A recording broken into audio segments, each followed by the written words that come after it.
Hey, good evening everyone, and it's my warm pleasure to welcome you all for today's institute lecture. The speaker of the day is Dr. Pravin Bhagwat, and Dr. Pravin is an entrepreneur and a wireless security researcher. He was co-founder and CTO of Mojo Networks, a product venture which started in the year 2003 from Pune and grew to become one of the leading providers of cloud management secure Wi-Fi for the global market. Pravin started his research career at the IBM Thomas J. Watson Research Center and the AT&T Labs, where he was a lead member of mobile Wi-Fi and Bluetooth research teams. He has numerous research publications and more than 25 patents to his credit. Prior to starting his entrepreneurial journey, Dr. Pravin served as a visiting faculty at the Computer Science Department at IIT Kanpur. And in 2005, Pravin was awarded the MIT's Global Indus Technovator Award. And he has also been the recipient of the IIT Kanpur Distinguished Alumnus Award in the year 2019. Without further ado, I now request Dr. Pravin to deliver his talk on Ideas to Ventures, 3 short stories.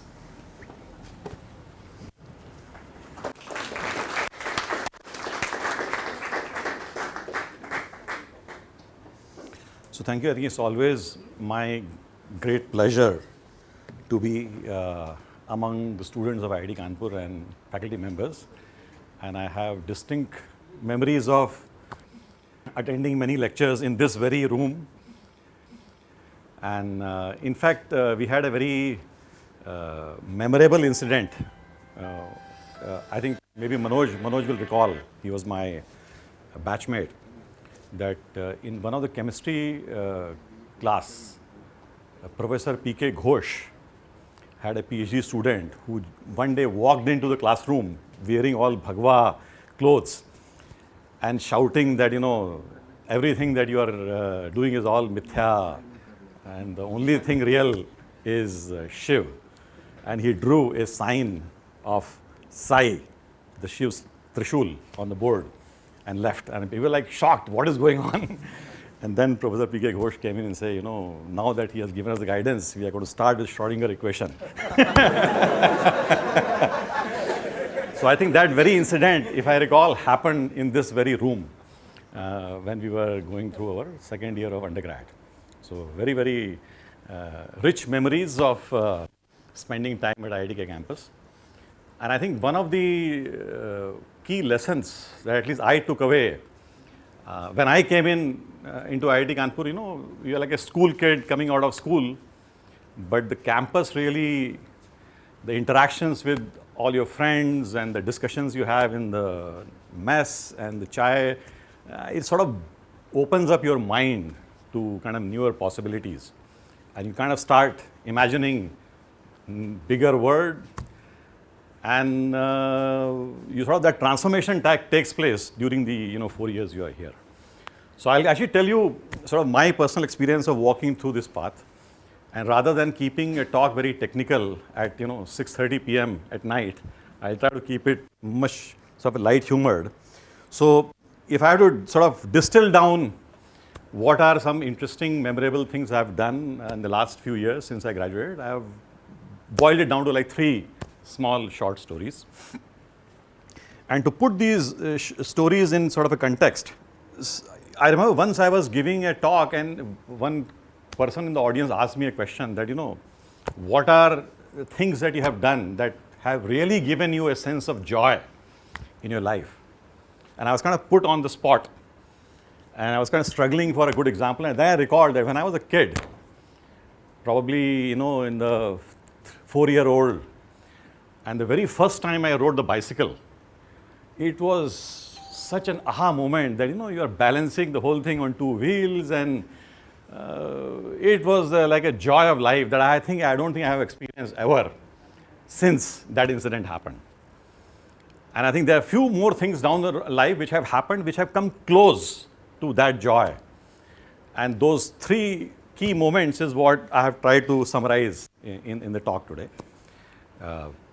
And the one interesting kind of a lesson from this bicycle ride, if you look at the kid who rides the bicycle, doesn't understand the laws of physics at all. In fact, the physics of bicycle is so complicated that I challenge that even after doing your basic physics course, you can't put it down on a piece of paper. It's very, very complicated. But still, the kid is able to ride the bicycle and derive joy out of it.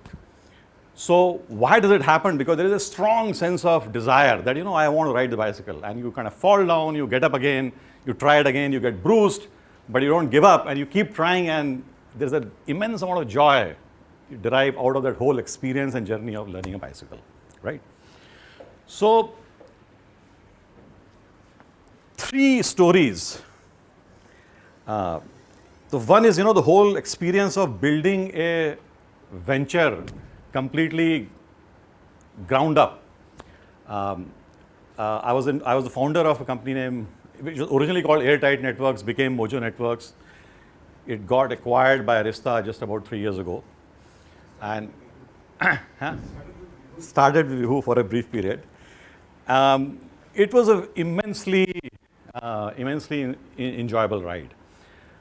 And the story of this whole venture, I gave it as a talk when I visited IIT Kanpur last time. So I'm not going to repeat that talk. So the first story has already been told once.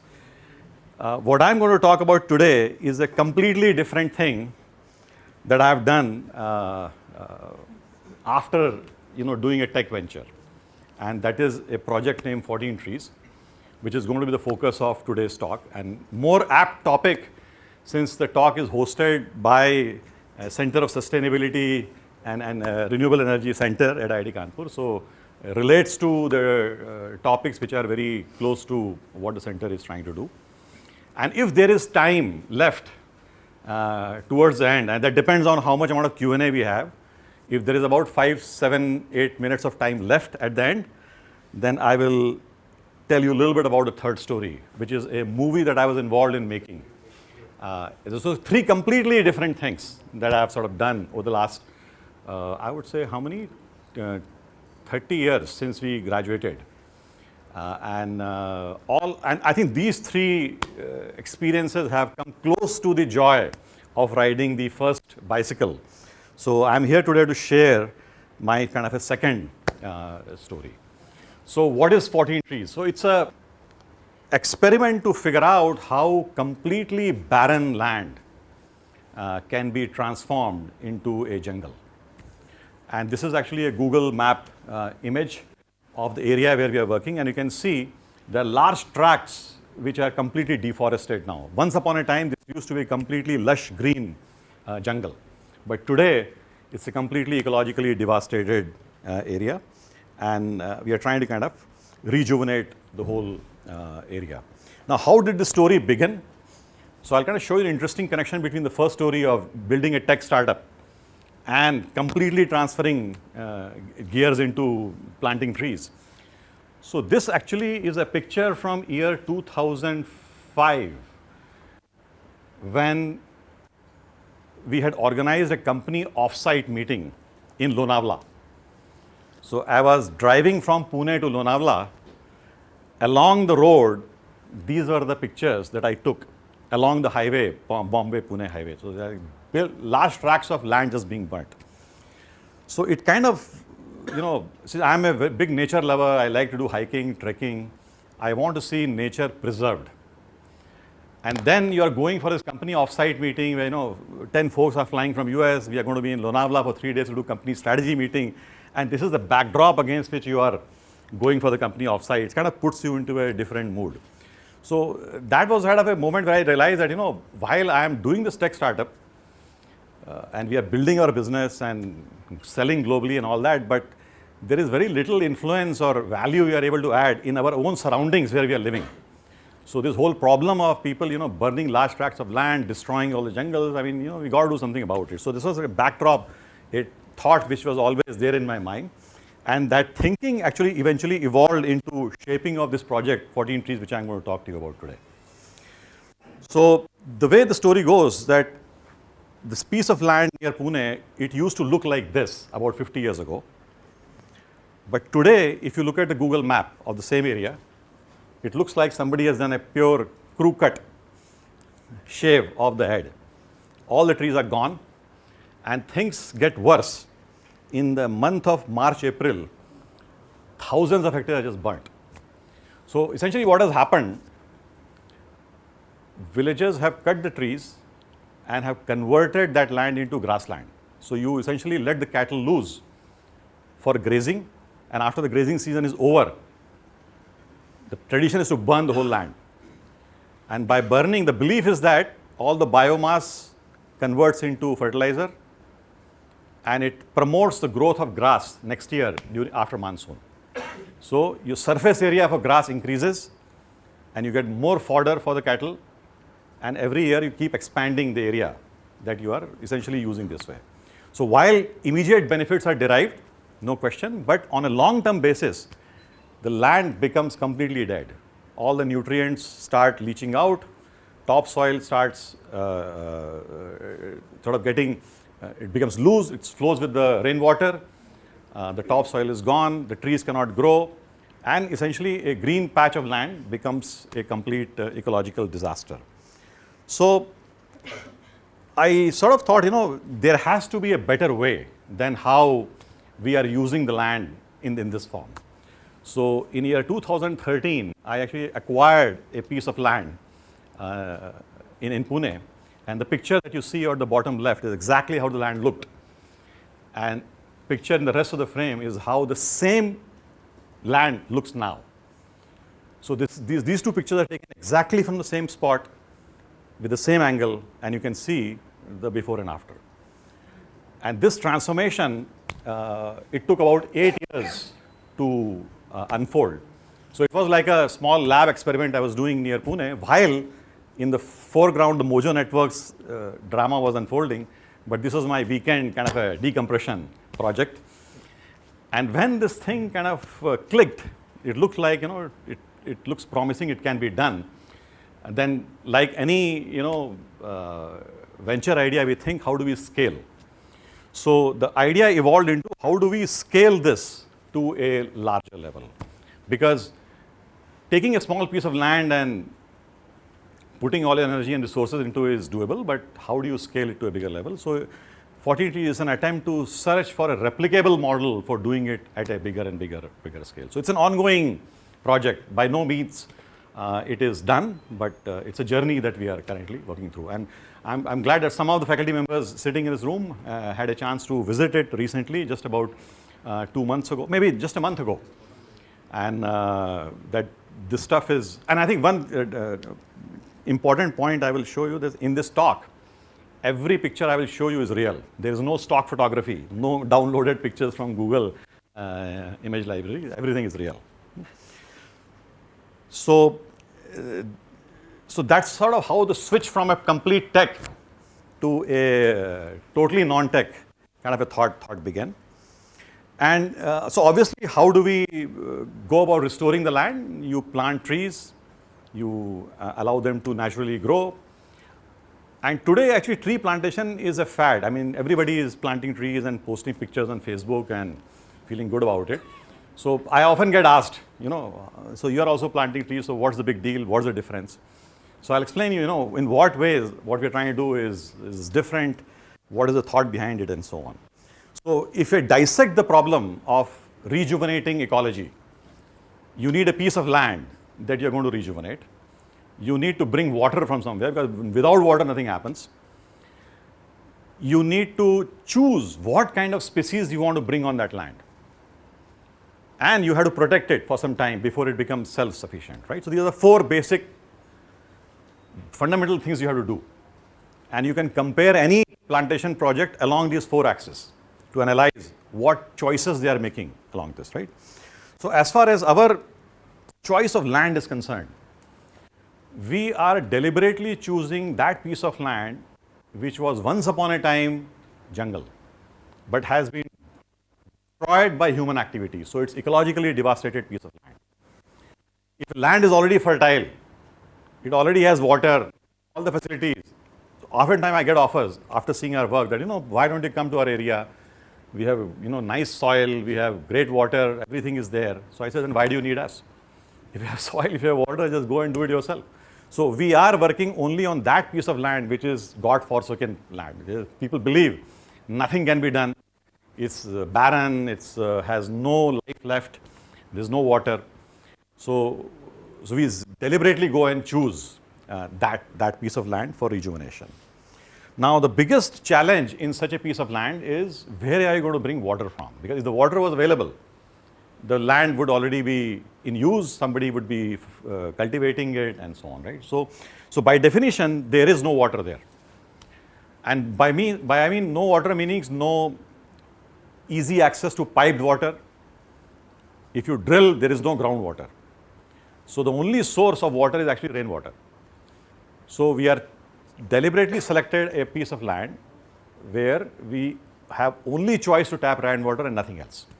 And the way we go about doing it is that we strategically identify spots where we can do rainwater harvesting, collect some water and store it year round so that we can provide some little bit of water to the tree throughout the year.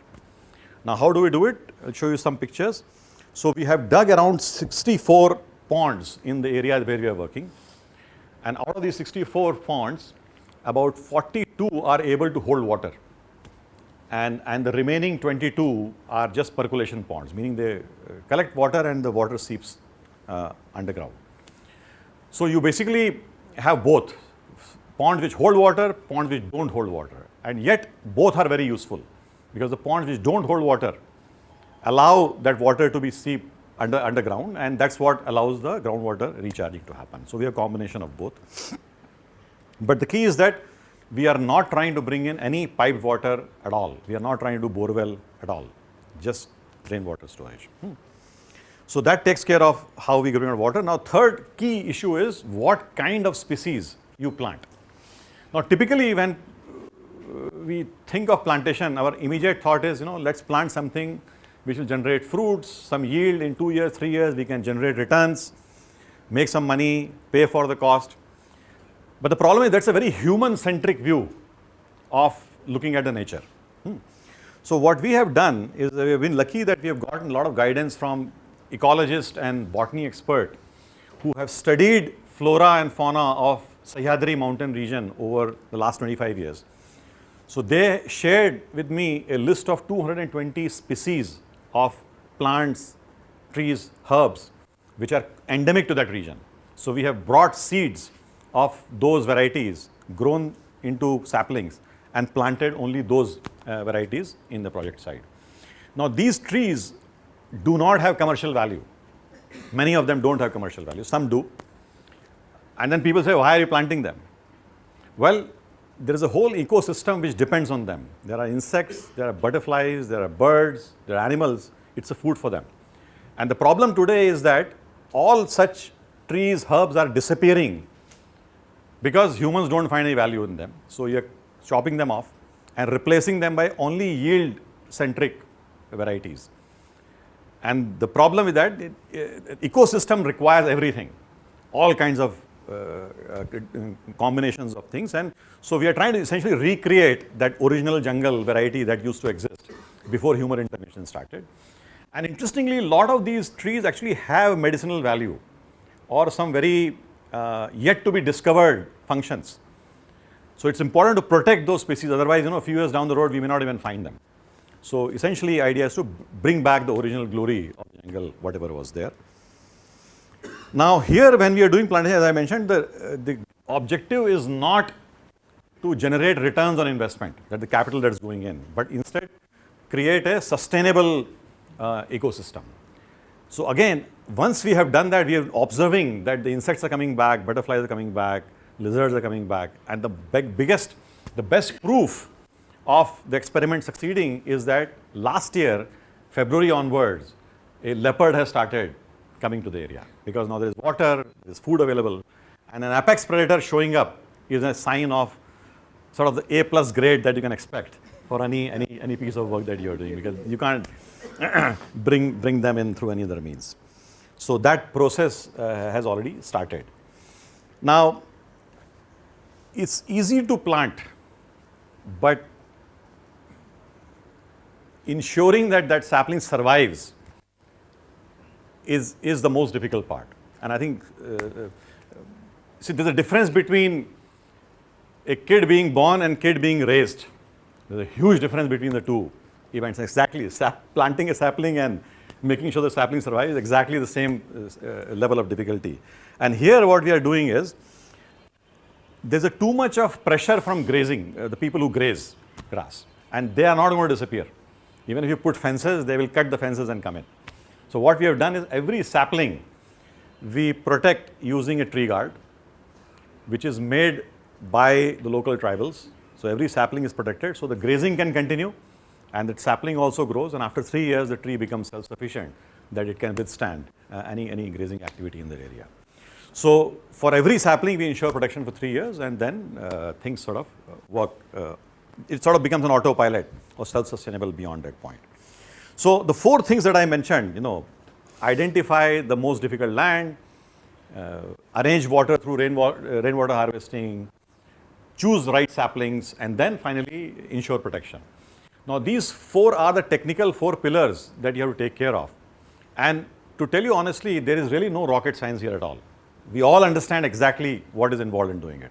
So absolutely no new innovation or new idea here at all. The only thing is we are doing it very systematically, because we come from an IT background, so every tree is tagged, we know exactly when the water was given, who did it, we are keeping all the database and information about that. The more difficult aspect of this project, which I learned while executing this, while it may seem difficult, this is the easy part. The more difficult part actually is doing it in presence of humans. Because humans are the ones who have destroyed the nature, and humans are the ones which will not let you do this. Because there are so many variables. I mean, there is a local sarpanch involved, there is a local farmer involved, there are some notorious elements who want to extract money out of you.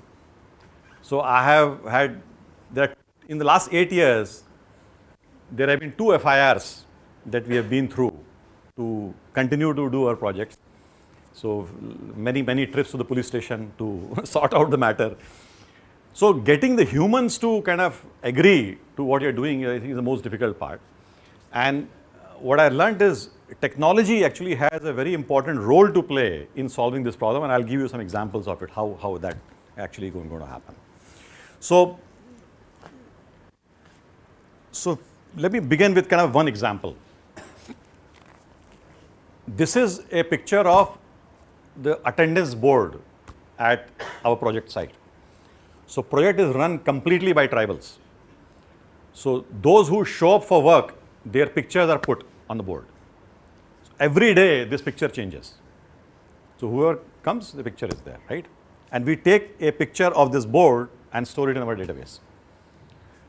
So what happened, initially we were doing attendance by spreadsheets, calling the names, who's present, who's absent. And what happened was, my daughter, who's a design student at IIT, Ahmedabad, because of COVID, she was stuck at home. So I used to take her to the site. And she said, what are you guys doing? I mean, this is so boring the way you do it. You need to add some jazz to this whole thing. So she added some jazz that came up with the design of the board. And this actually clicked, that the workers started feeling good, that there is a picture of them on the site. They started taking the picture, sharing it in their WhatsApp group. Believe it or not, the WhatsApp is now even widely used among the tribal community. And this picture became viral in the tribal community. So a few days later, we saw 10 more guys came and said, we also want our picture on the board. So I said, well, come on in, let's start working. And 15 days later, 20 more people showed up. So he said, okay, come on in. So that's how our recruitment started, picking up momentum. So now we have about 105 people who are working on this project. And in fact, we have a negative attrition problem. Nobody leaves.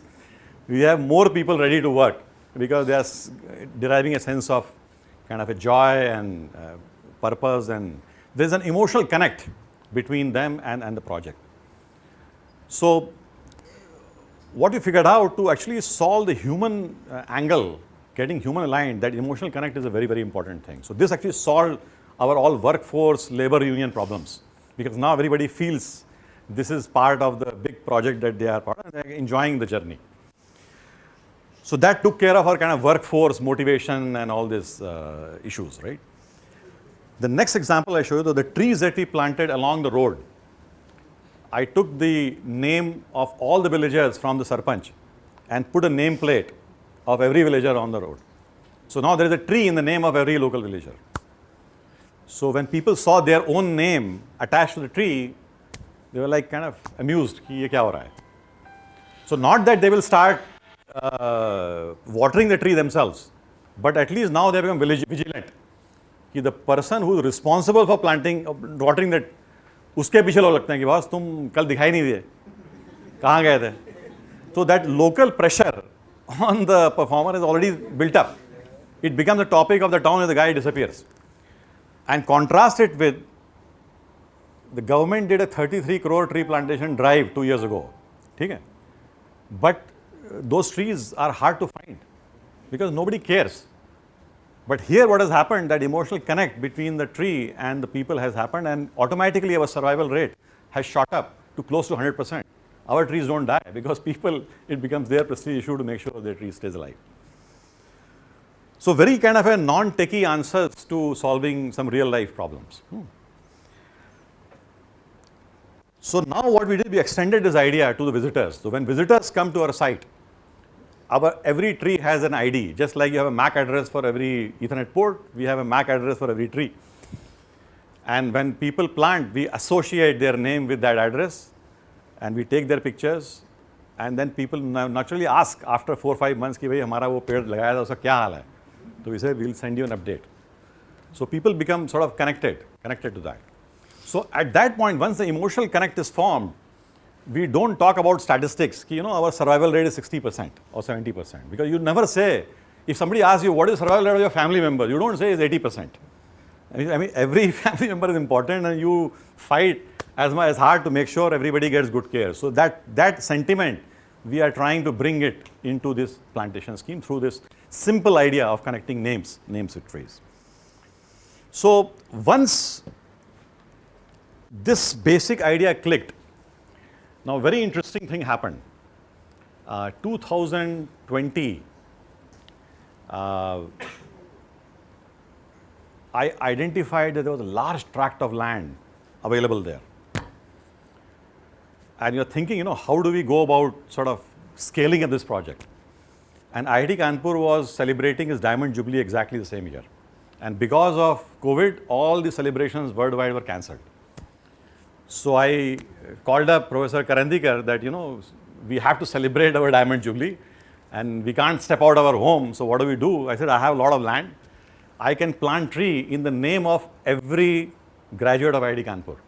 There are 40,000 of them who have graduated from this institute since 1965 when the institute was formed. And he said, it's a great idea, let's do it. So I've started a campaign where the idea is there will be a tree in the name of everyone, including all of you who are sitting in this class. And someday I hope some of you will come and plant it by your own hand. But the project is moving at full speed. We are planting trees and mapping them to, so there is now batch-wise grove. Batch of 1990, batch of 1991, 2005.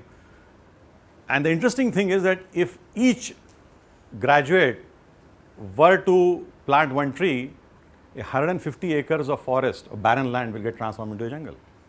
Such a simple thing. And interestingly, this idea is now spreading. So suddenly I was contacted by IIT Bombay. They heard, some IIT guys are doing something interesting. So I said, well, you guys can also join. And I said, we are planting 40,000 trees. You think you are number one? Well, beat this number. So we'll see whether they can execute something like this.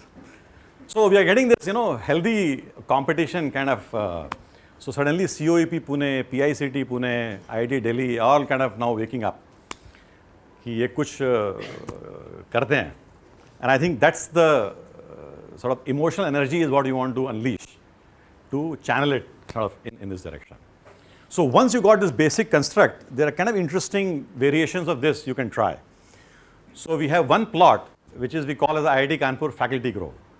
all the faculty members who have retired, there's a tree in their name. And I think some of you have seen this. Year 2020 February is when my younger daughter graduated from a school, and they invited me as a speaker at the farewell. So I, since only think about trees, I took 60 saplings in my car. And he said, what have you brought? I said, no, that's a plan. So at the end of the talk, I said, everybody is going to hold a sapling in the hand and we'll create a memorial grove. So the Gurukul school's graduation grove is created at a project site. And now those 60 kids can have their 10-year celebration by coming to that spot and enjoying a memorial which stands to memorialize their graduation from the school. So this idea again going viral. Now every school is saying, you know, we should be doing a grove like this to celebrate our graduation. Now, an alumni from 1987 batch, he contacted me once. His mother actually died during COVID time. So he said, can I come and plant a memorial tree in memory of my mother? I said, come and do it. So he actually came at the peak of summer. As you can, this picture was taken when there were like 40-degree heat, and he came and he planted trees. And we then decided, you know, why don't we call this plot as Smriti Van? So it becomes, so that plot has since been attracting more people to come and plant kind of memorial trees. Then I said, why only plant trees in the name of dead people? You know, there are people alive. So one of my friends said, you know, I'll plant trees in my name of entire Biradri, the mother's side and the father's side. So Rohit Toshniwal, he's a 1999 grad from IIT Kanpur. And he's taken a tract of land and he's planting trees for his entire Biradri. So, and then some people said, you know, there's a marriage anniversary coming, so let's create a grove to celebrate our 25 years of marriage. Then again, so wherever I go, so I was invited to give a talk at CompsNet's conference. And at the end of the talk, they give you this plaque, wooden thing, which frankly becomes a liability. You don't know, you don't want to throw it away because somebody is given you with a lot of respect. But what do you do with it? It occupies space, and you know. So I said, instead of giving this, why don't you just, you know, give trees? So they actually thought about it and have decided that now onward they will only give trees instead of giving these mementos. So the word spread from CompsNets into IEEE community, and then to ACM community. So ACM is the Association of Computer Scientists, IEEE is the Association of Electrical Engineers, and both of them have now decided that they will now onwards give trees instead of giving these mementos. So I think the best validation of an idea is that as some of the urban crowd has started getting excited, more recently the villagers have started coming to the project site. You know, they also want to sort of join. So these are sort of random pictures of local villagers who have come, and now we have a process. Everybody who walks in, we write their name, we take their pictures. So more than I think about 2,000 odd villagers have come and start. And this all has happened without any persuasion or any marketing, advertisement. This is organically kind of growing. So now, in a nutshell, what is happening is more than 200 acres of barren land is currently under transformation. And as I said, out of 64, 42 water bodies are being created in areas in land where literally there was nothing. So in fact, this picture will give you a feel for how we create water bodies. It's exactly at the same spot.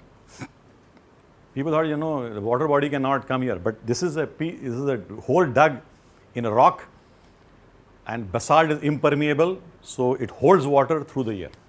And just to give you the animation again, it is exactly the same spot. And people early thought that water bodies cannot come here, but we have such 42 bodies littered throughout the project area. We have done a lot of roadside plantations, and this is something which catches attention as people drive through. And so more and more villagers are now getting excited, you know, we should be doing this kind of plantation in their area also. So about 22 villages nearby have come and forward and joined this movement. So demand actually naturally is organically kind of building up. So the project which started from 4 acres has now spread to more than 350 acres of land, more than 52 kilometers of roadside, 22 villages, and again, absolutely no outbound marketing at all. There's a list of villages which are now joining. And in process, we have created 100 plus green jobs. So these are the people who are daily wage workers and now becoming members of the 14 Trees worker family. So question is, where do we go from here? So I subscribe to this basic philosophy that any large scale management problem, you can split it into, first you learn how to crawl, and then you learn how to walk, and then you decide how to run. You shouldn't go from crawl to run directly, because now we are getting a lot of offers. Government is getting interested that, let's scale up this experiment big time throughout Maharashtra, do pan India. To me, that seems like trying to jump into the run lane from crawl, because to scale to that level, you need to have basic processes, systems built up. Otherwise, you will fall flat. You will not be able to cope up with that kind of speed and demand. So what we want to do now is, having come this far, our next step is walk. And I'll share, this is a kind of, again, a very crazy idea. The area that I'm showing you here is about 10 square mile size. It's completely barren mountain. And obviously we don't own it. The ownership is spread among private farmers, Gram Panchayat, Forest Department. And the idea is, whatever we have done, can it be done over this scale?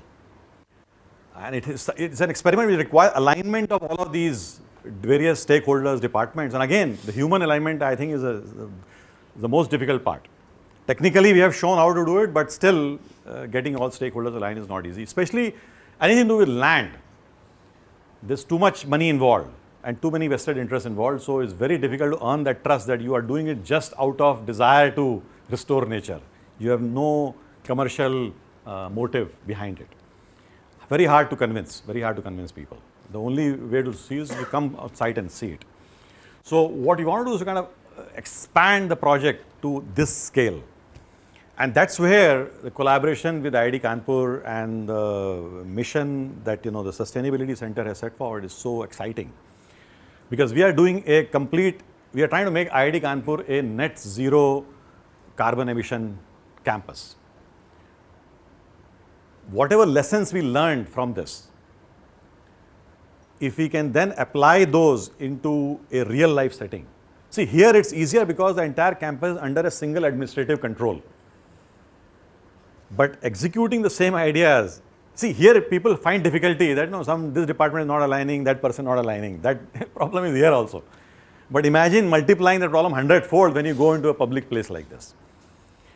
But it's an exciting, interesting exercise, and lot of learning yet to be done to execute a project of this scale. So we are kind of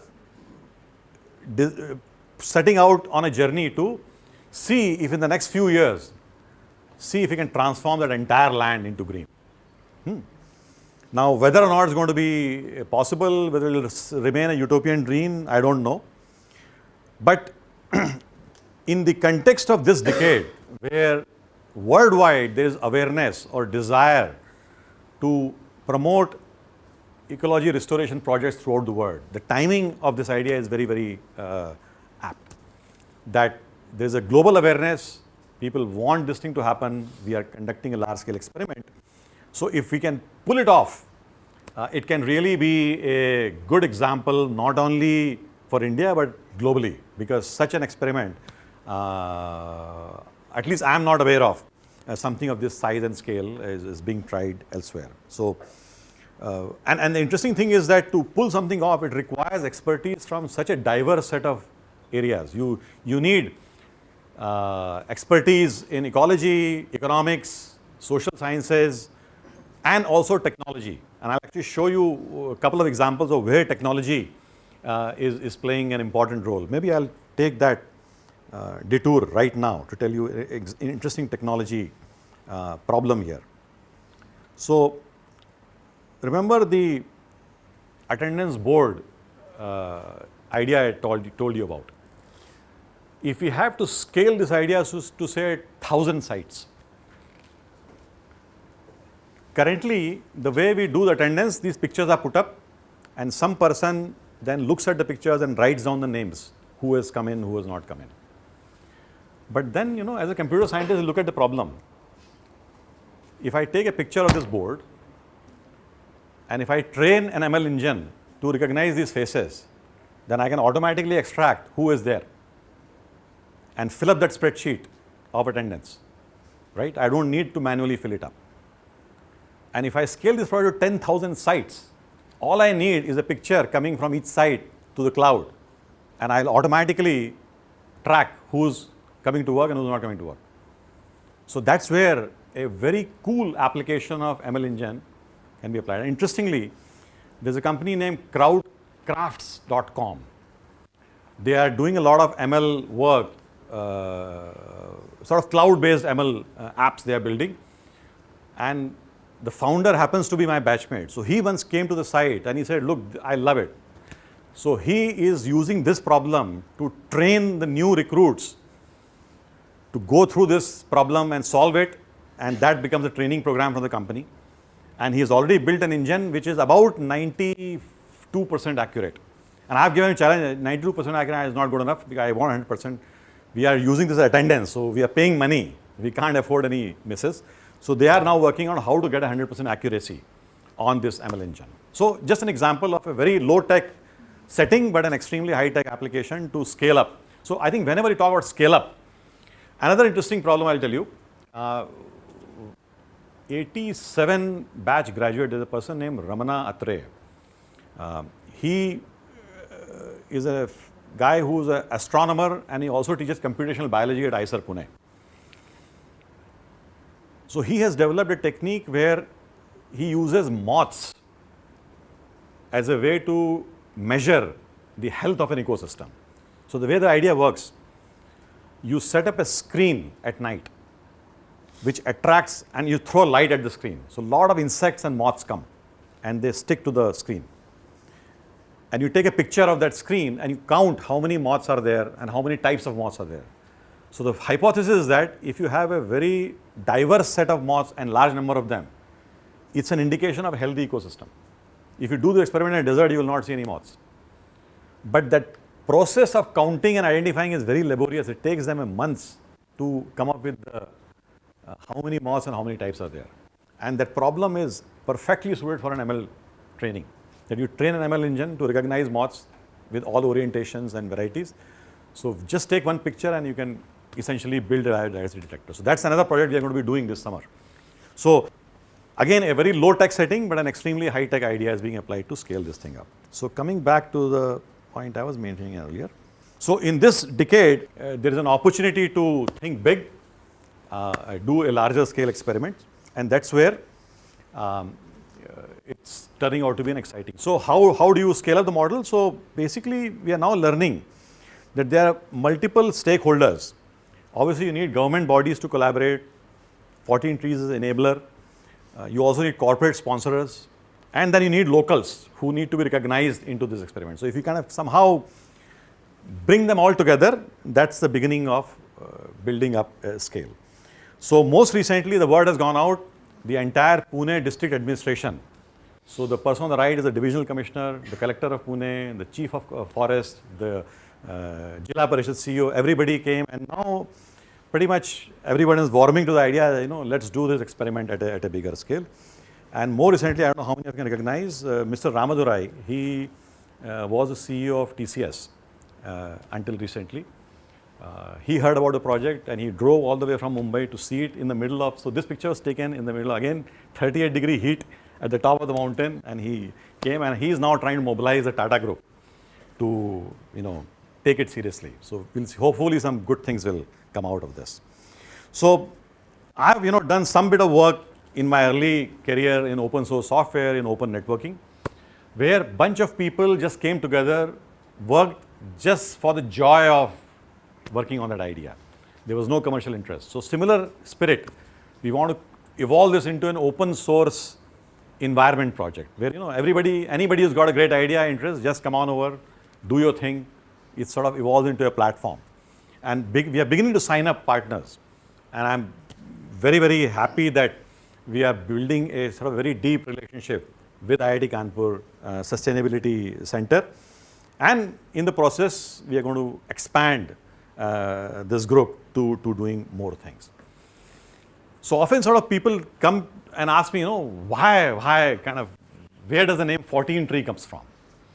And there's actually an interesting story behind it, that when my daughter was in 6th grade, she once came to me with some questions around her biology textbook, and I read the chapter on photosynthesis. So it's interesting, when you read a 6th grade book, after 30 years of professional life, you discover some new insights. And I had my another aha moment when I read that 6th grade book and read that equation of photosynthesis. And the aha moment was that it had never occurred to me. I mean, you see so much of what do you call, the Hindi word is prakriti around you. So much of creation, trees and everything.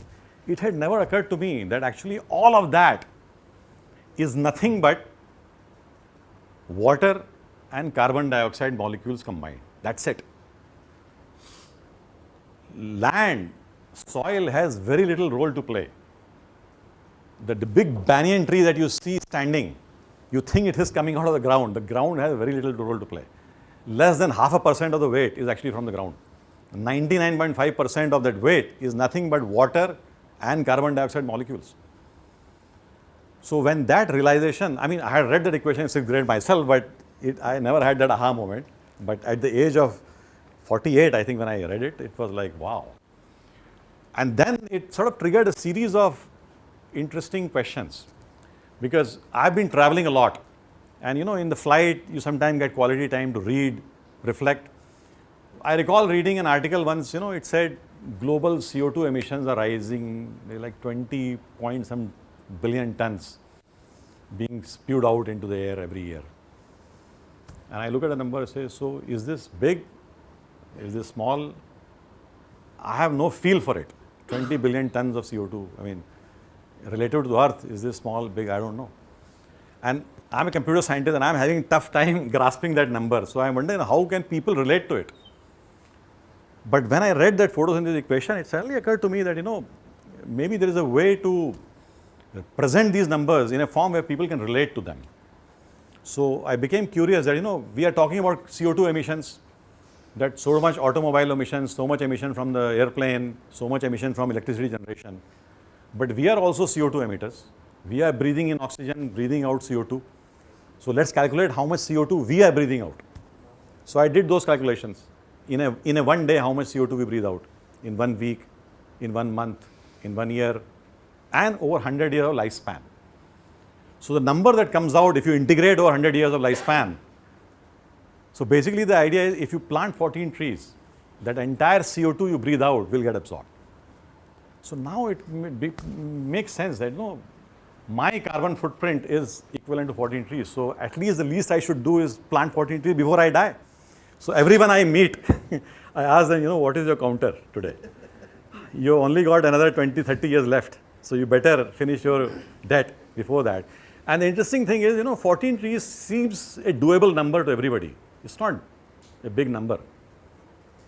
But if you think of it, if you go and try to find space where you're going to plant those 14 trees, you will not find it. So that's where this idea that, there's so much of barren land sitting. There's so many millions of people without work and need to do so much of plantation. If you can connect them together, you can sort of enable. So that's essentially the utopian idea, that grow this open source movement over the next 20, 25 years to where you encourage every human being on earth to plant 14 trees. So I'll stop at this point. So that is the short story number 2. And if there is time,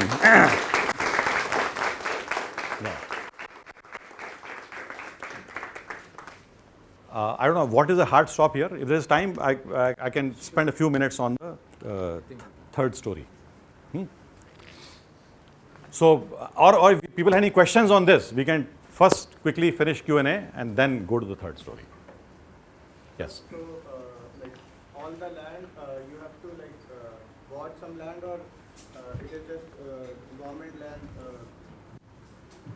No. So we started with buying some land, because to start this chain reaction, you have to demonstrate the idea.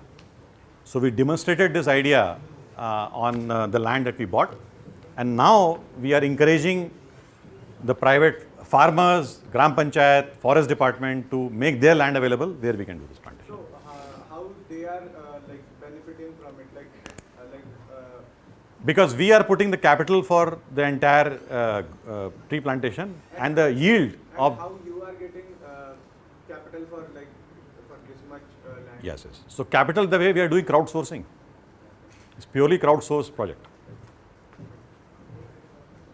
And the yield from the trees, the landowner will get. So that model seems to be people liking it.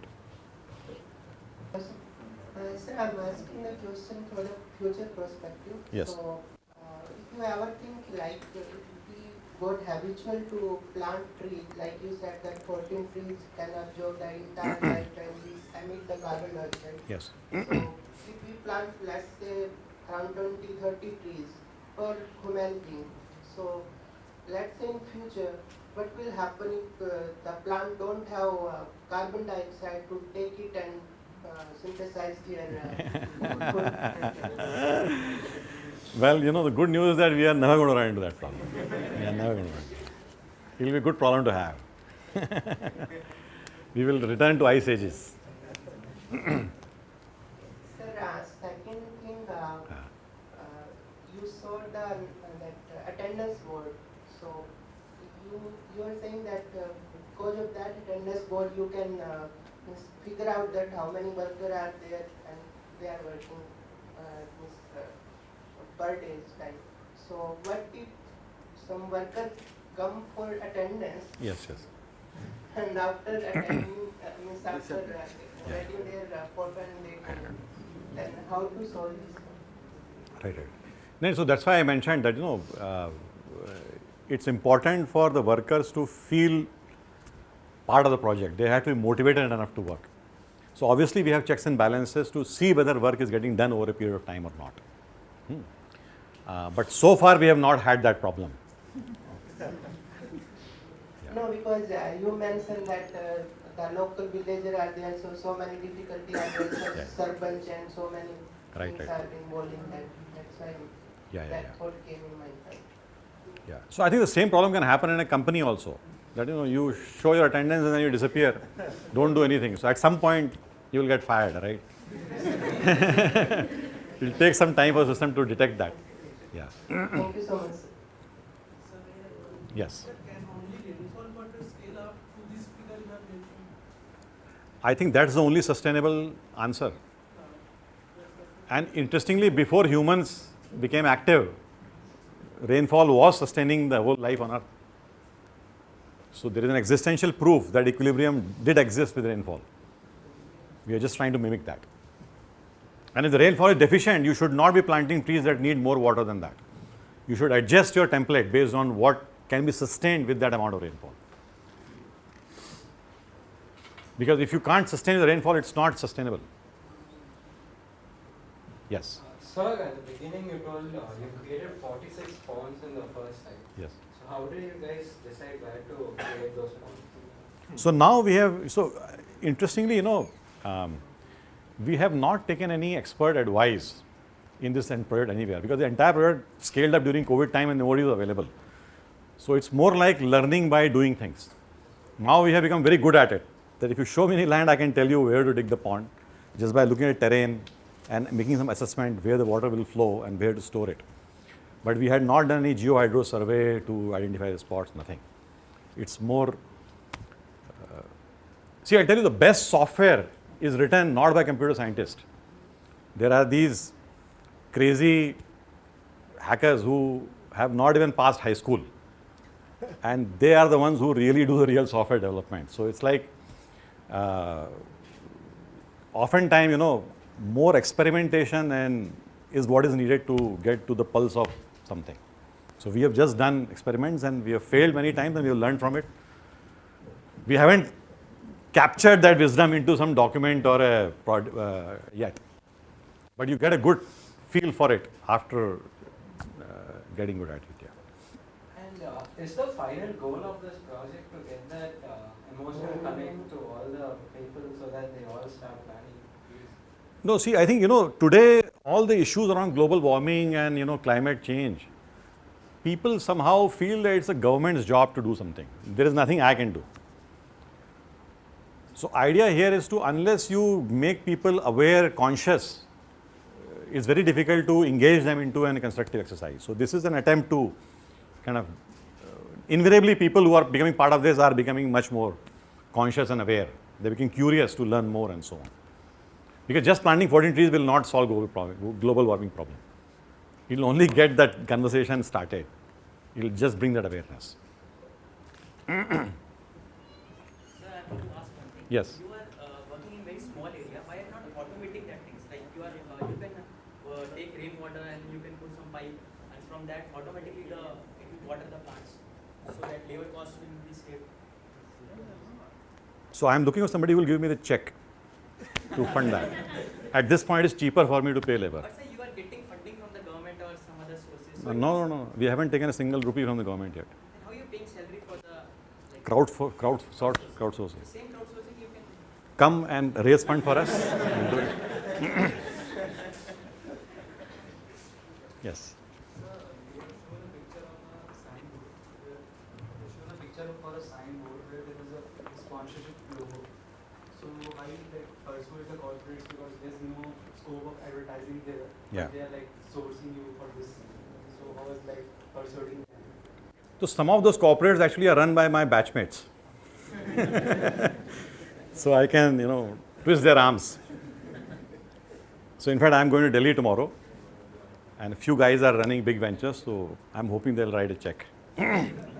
And gradually the word spreads and so definitely, see, that way the IIT connection has been very, very, very, very instrumental in getting this product off the ground. Because, see, who will give you money without any expectation of returns? Only your family members and your friends.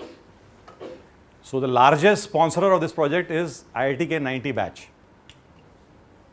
And so I think, the relationship we formed in these rooms are helping fuel this project right now.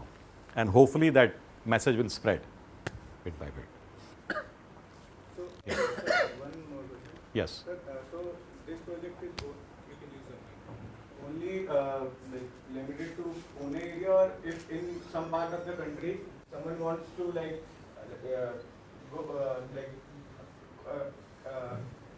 contact you and Yes. start this whole thing. So, what's the process? No, so obviously we want to scale it up. So we are just building a large scale pilot so that people believe that it is doable. And then we are hoping that people from different regions will come and say, I want to do something similar. So we just empower them, do it. So that's how it will scale. It will be a people's movement from all directions, yes. Sir, the contraption you guys made for protecting the sapling. Yes. If you're making that for every single sapling, won't it get very extensive resource-wise? You're making it with wood, right? Making it with bamboo. Okay, And it's a completely biodegradable material. So after 3 years, it becomes soil. So it's 100% recyclable. And it is generating a lot of employment. After restoring the barren land, how will you protect? It will take 20 years, then again the reforestation continues, then again it will become barren land in a span of 150 or 200 years. So that is the problem you have to worry. I think I'll be gone by that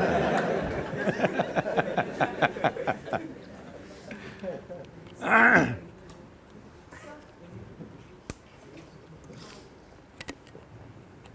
Yes. I'm quite fascinated by this project. I'm a design plus agriculture student. So my question was, so many times we have the vision but stumble upon executing and how to go forward with it, planning it. So how was your journey when you saw those pictures of burning Right. trees? Then like how did you plan to go forward with it and how did you scale it up?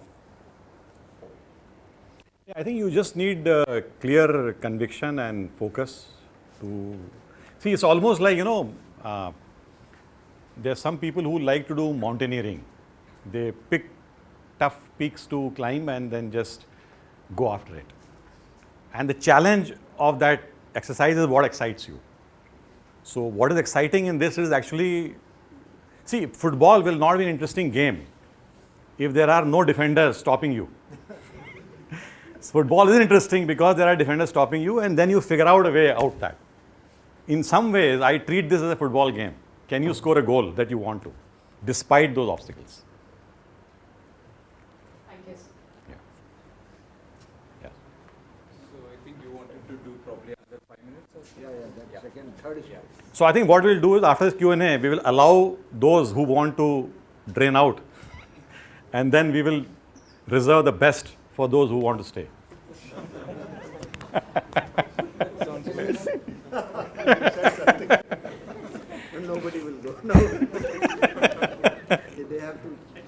No, we are living in a free world. I think it will be a few minutes, so we can continue. Third story, I think. So third story is just a video I'll play. So this movie is about 90 minutes long, but we have created a 10-minute version of it. So I'll just play the 10-minute version, and that will be, so I will not say anything, it's just you watch the story itself. Okay. Any more questions before we, yes. So obviously, wonderful, great examples and all. But what is the, I mean, eventually you want to not let it be dependent on crowdsourcing, right? That's the eventual sustainable goal.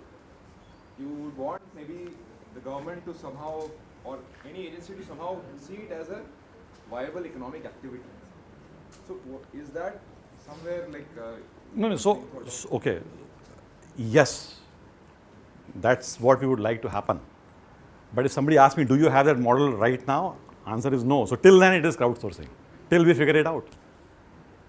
But we need a completely no strings attached money to do our experiment. If people say, no, give me the plan, what will happen in 4 years, 5 years, I mean, like there's several employment guarantee schemes that government comes with. So if this can be integrated with that, and somehow the local populace sees a value to doing it. Yes. Then So we are trying that. But again, there are hurdles, as she mentioned. Because the current way, the way that scheme is run, there are beneficiaries who won't let it happen because their grease will go away. Especially with our attendance automation, So it's a non-trivial problem to track. So I'm already facing resistance. You do your thing, you do your own thing. But some way we will figure out. But yes, we have to work on that. amazing work. But it's actually quite exciting, and I think if all of you can plan a site visit someday, it's well worth a visit to see the whole project unfolding there. So again, if you remember, I started the talk with the whole IIT experience sort of liberated your mind to start imagining bigger possibilities. So there comes a time when you kind of stop fearing about, where will you find a job, where will your paycheck come from, and so on. So you sort of liberate yourself from that worry.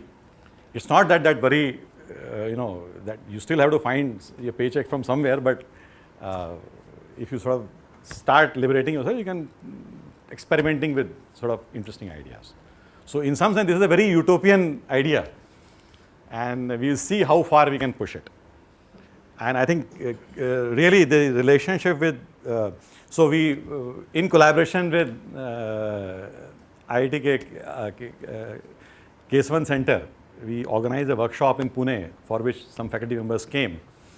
And so we are now trying to get these core set of entrepreneurs,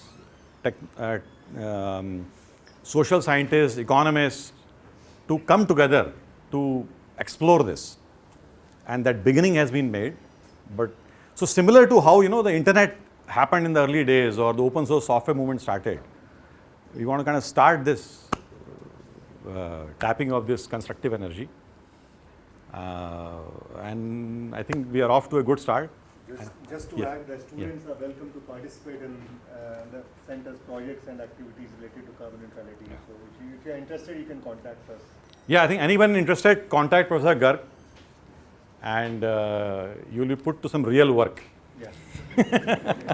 There are a lot of technical projects Yeah. as well as non-technical ones. So we'll be happy to have you involved. Yeah. So, if there are no more questions, I will then turn the gear to the third story instead of telling more about. So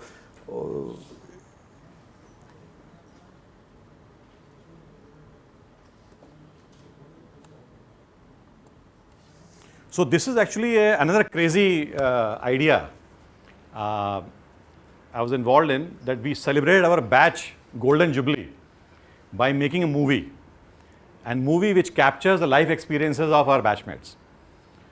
And the whole process of making this movie was fantastic. I mean, we did 19 days of shooting all over the world to capture pearls of wisdom from a lot of our batchmates. Some of them are academics, some of them are running businesses, some of them are doing various different things, some are administrative officers. So we kind of asked them, what have you learned in life in these 25 years? And this movie is just a capture of that wisdom. So I will just play 10 minutes of it. Okay? And it's on, I think, Amazon Prime. If somebody wants to see the film, you have to pay 100 rupees to watch it. By the way. It's not free. If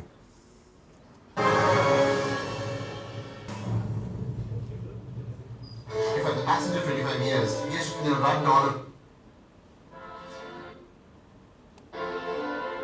People must have an idea of what best looks like. Tabhi to you can aspire to be the best.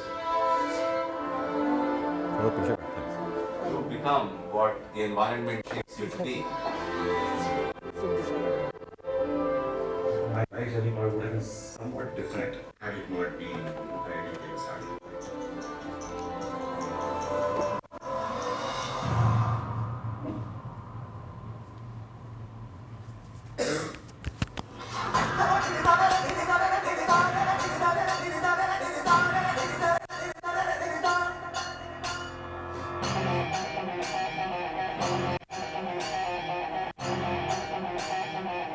Even though it's a fiercely competitive environment, all the giants of their schools are coming and competing each other. Internally, it was a very friendly atmosphere. Hostel life is definitely an integral part of it. And if there's any specific aspect of hostel life, it is managing the diversity.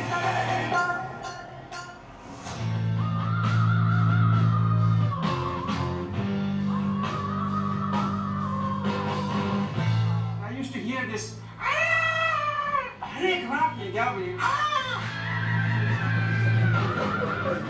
I was so terrified when I was kidding.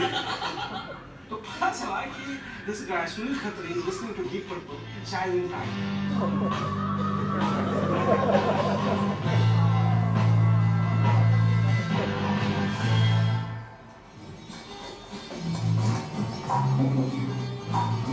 Our batch being almost like a show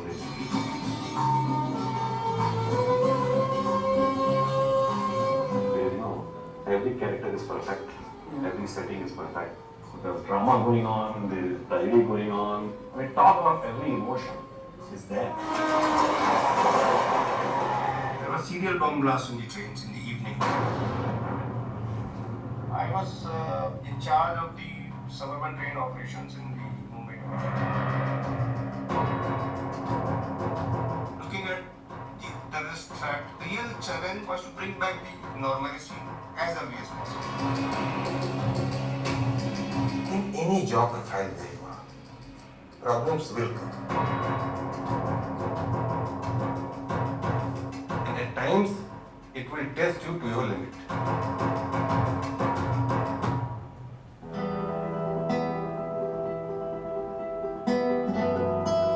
घर में वो रोज बोला जाता था कि तुम बुद्धू हो और पिटाई होता था। हम मान के बैठे हुए थे, हम बुद्धू हैं, क्या करें बुद्धू। हम खेलते कूदने में विश्वास करते थे। Not necessarily कि वो अच्छा है तो मार्क्स भी देके आएगा. And I've seen many cases where there's a flip and a kid is able to do very well. For the first time I started believing in myself. what is required to get into IITs. You have to believe yourself.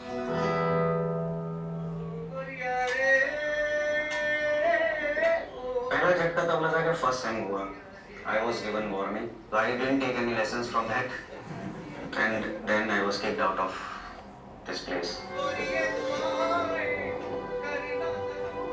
जब वक्त खराब होता है, तो the things are not in your control. There is some force which drives you, and you are driven by that. मैंने दोबारा से JEE का एग्जाम दिया. I once again got selected. I joined here again in 1988. So there are two categories of people, right? So one is Amago.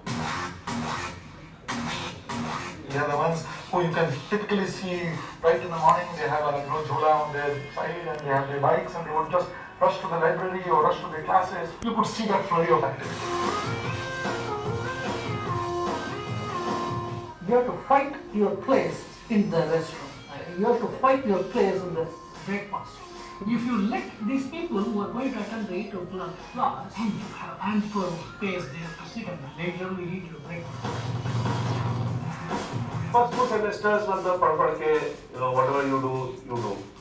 But third semester onward I said yeah this cannot be the right way. इतना मेहनत करना what nonsense.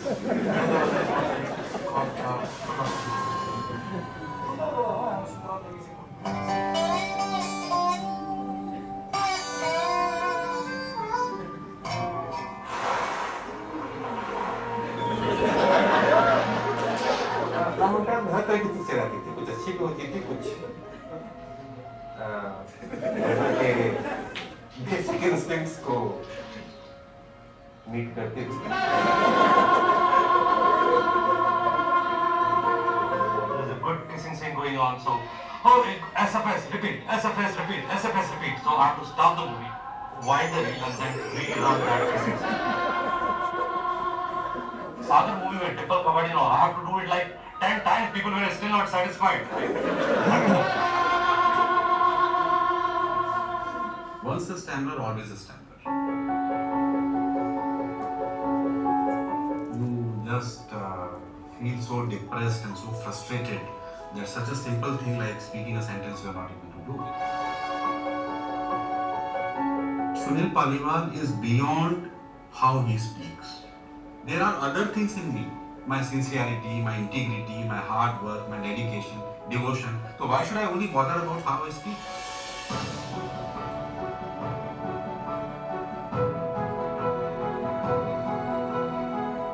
I have really seen cancer very closely, not once but quite a few times. There was a lot of grit and determination, and there was a lot of meticulous planning that I had learned from him, and that I think came from IIT. The other thing that came was his friends. The kind of conversations I had with IITians, that really uplifted us. Early I was diagnosed with a very rare disease, which is called fibromuscular dysplasia. I went in for surgery, my heart stopped beating, and I died on the operating.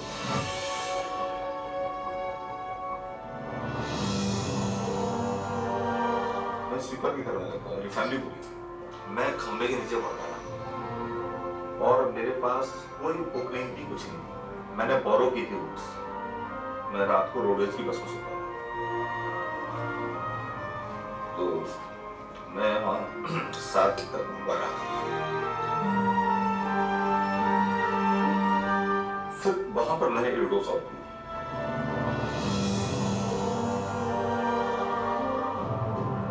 कि तुम होते तो क्या होता, खेत मुझको तो बनाया तेरे ना होने ने. This upper portion of my leg had become thinner than this. बहुत अजीब सी एक फीलिंग सिंक इन कर रही थी कि अब मैं क्या कर पाऊंगा. कभी-कभी तो तकदीर हमारे लिए बहुत चीजें लिख देती है, कभी-कभी हम तकदीर को लिखते हैं. I have found a lot of second chances, and somehow I have made the best of those second chances. Now that I'm 25 years later, and I'm still trying to get into the music thing, and I wish that I had some formal education. Actually, there are a lot of people who probably end up spending their life in careers where they know they are just almost every other day I have to feel right? Because Yes, I was sir. thinking like an engineer. Apple. I was thinking of every problem like an engineer. Just being technologically Apple चलेगा इसमें नहीं चलेगा. doesn't make you a good manager. Looking back now, 15 years later, I know that the problems they required emotional quotient. And I was thinking things in terms of solving the problems. That's when I started the journey of trying to understand what it takes to work with people.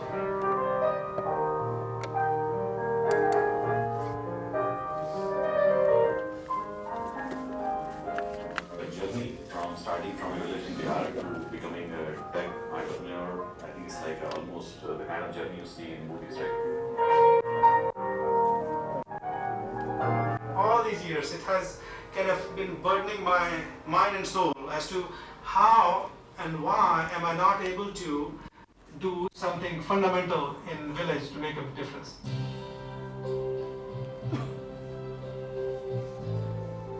Focus has been on headline creating IITs and IIMs. Ultimately, how many people go to IITs and IIMs? In some ways, we have ignored the millions of children who should be in schools every year. The amount of disservice it does to our economy by a slum child dropping out of grade 4, we have absolutely no idea how much economic loss is getting to our country. In this whole equation, that I starts to reduce in size, platform grows in size because of its impact on your life, and gradually somewhere you dissolve, and what remains is the platform, and then you start contributing for the platform.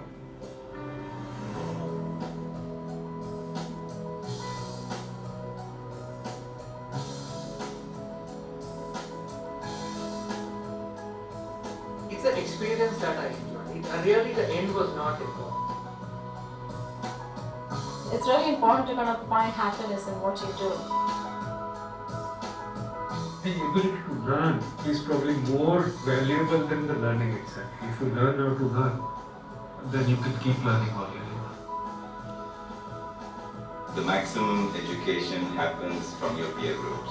IIT has a completeness and a myth and a mystery. In due course of time, it will have its own mythologies too.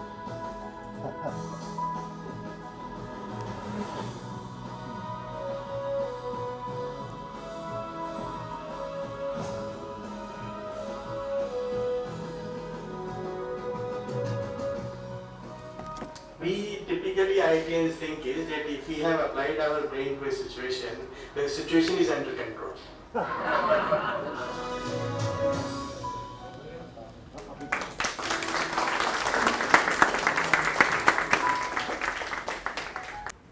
So, thank you, Dr. Pravin. It was quite inspirational and motivating. I think we all enjoyed both your talk as well as this video. Fabulous. And thanks once again. Let's put our hands together once again.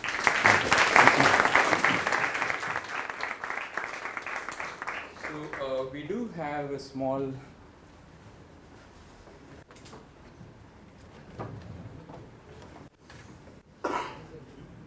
this happens to be a memento.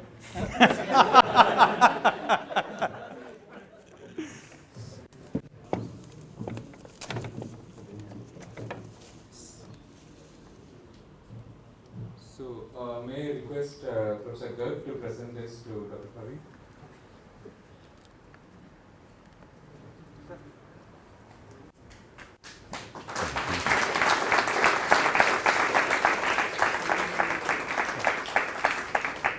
Thank you so much for coming and inspiring all of us. So with this, I would like to thank once again for staying back. It was motivating, inspirational, and we do have an interaction session now. So I think you can probably take over. Well, I mean, it's not a formal interaction session. I mean, if you have any questions, I just wanted to say that, Pravin is doing such a wonderful work in Pune, and we are also going to work with him on behalf of IIT Kanpur, Chandrakanta Center, as well as Department of Sustainable Engineering. We have taken up the task of carbon neutrality of IIT Kanpur, and as a consequence of that, we are collaborating in various activities, including developing scientific tools to estimate carbon and to develop engineering solutions which can work. Maybe some of them can be implemented on its side. So if you have any questions, if you want to be involved in it, If you have any clarifications, you can please ask. And if you are hesitant right now and you want to come back to us later, you can always write to me. Okay? So I'll now hand it over to Pravin. I think we have kept people here for long, so Yeah. I think it's time to let people go. And anybody who wants to have any questions, you can stay back and ask me. But we don't want to hold everyone up Yes, here. if you want to leave, then absolutely. Please, please. I know it's been very long. Yes. I'm just curious, when you are targeting this carbon neutral campus, is the idea to do interventions on campus, or partial interventions can be like the Europeans who say that we are carbon credits by doing it the Pune side, whereas not necessarily in Europe. You understand? So one is that are we doing all these interventions on our campus, or are we saying that they will do equivalent interventions in other sites and then claim credit?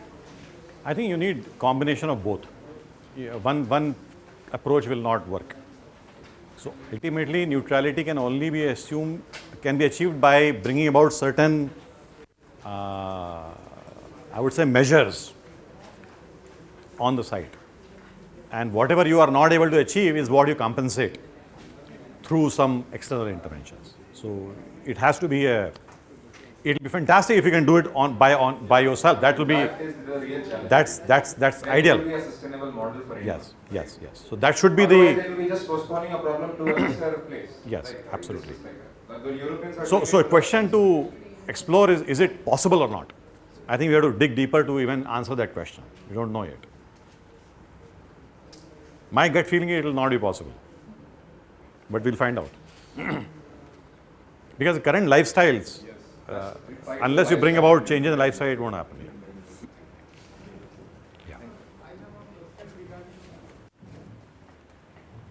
Regarding making our campus carbon neutral, I wanted to ask whether there is any plan of making the campus sustainable in generating its drinking water without contributing to the carbon footprint. Is there any plan? Do you want him to answer? But we do definitely have a plan regarding that, but as of now, we don't have immediate solutions, but we are assessing things, and I'm sure we will be able to do something about it.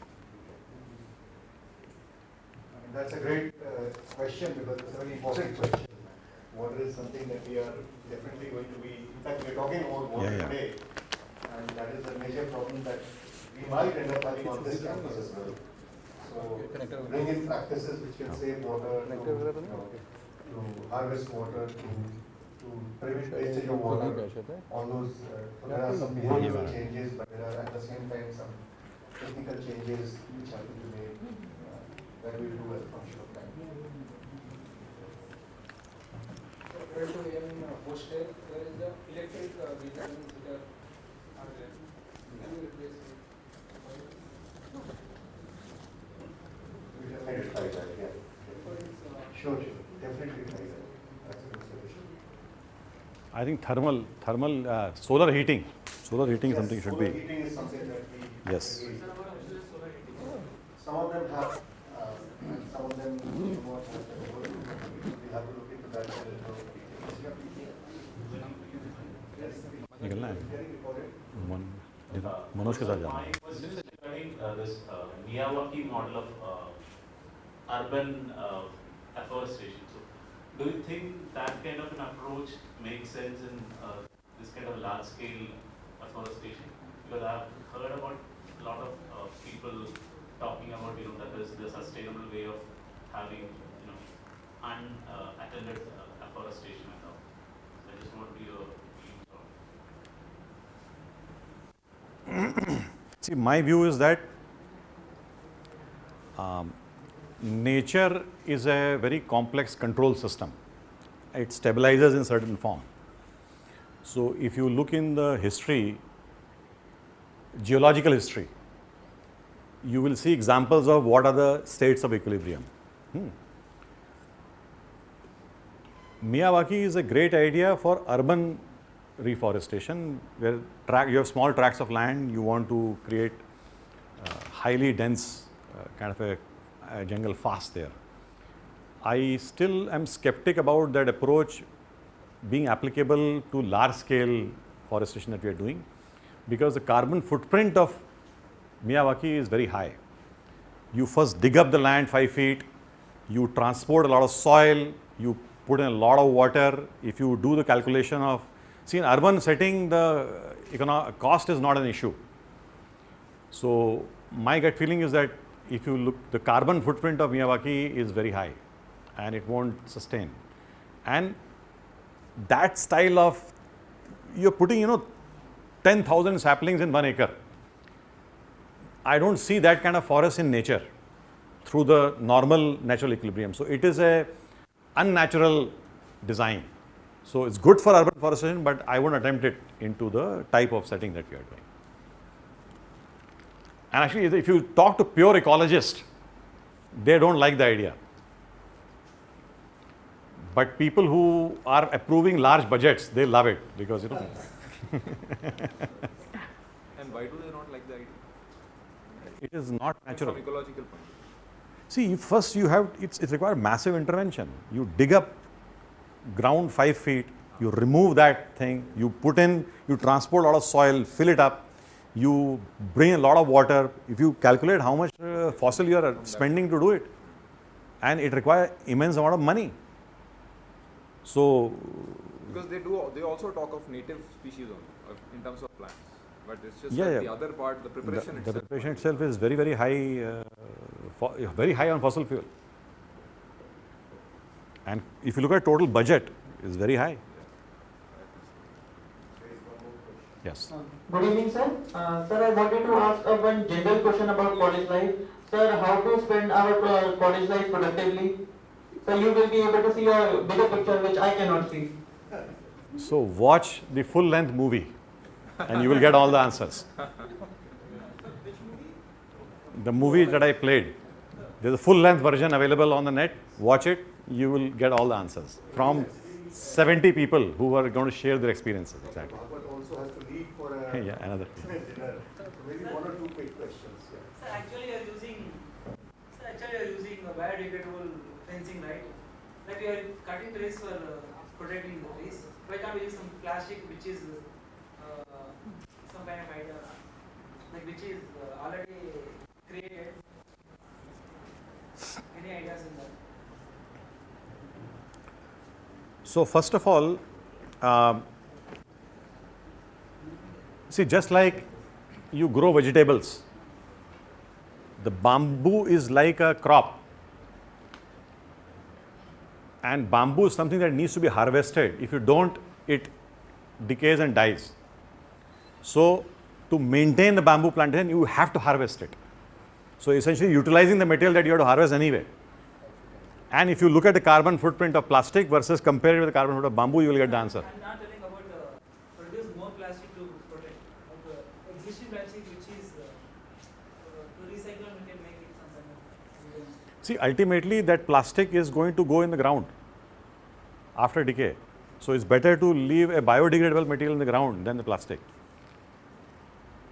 Microplastics in soil is a major problem. One last question, so maybe. So your LinkedIn profile says you are on sabbatical from Oyster from last month, and since you are publication of this 14 trade, so how did you manage your time from beginning, means from workplace to this 14 trade? Not from last month. I've been on sabbatical for almost 3 years now. So but I've been running this project. So how did you manage your time from your workplace to this action? So actually that's a topic of my next talk. I have a talk on time management. Maybe I'll give you that in my next visit. But you just have to be, I would say, see, time management is a,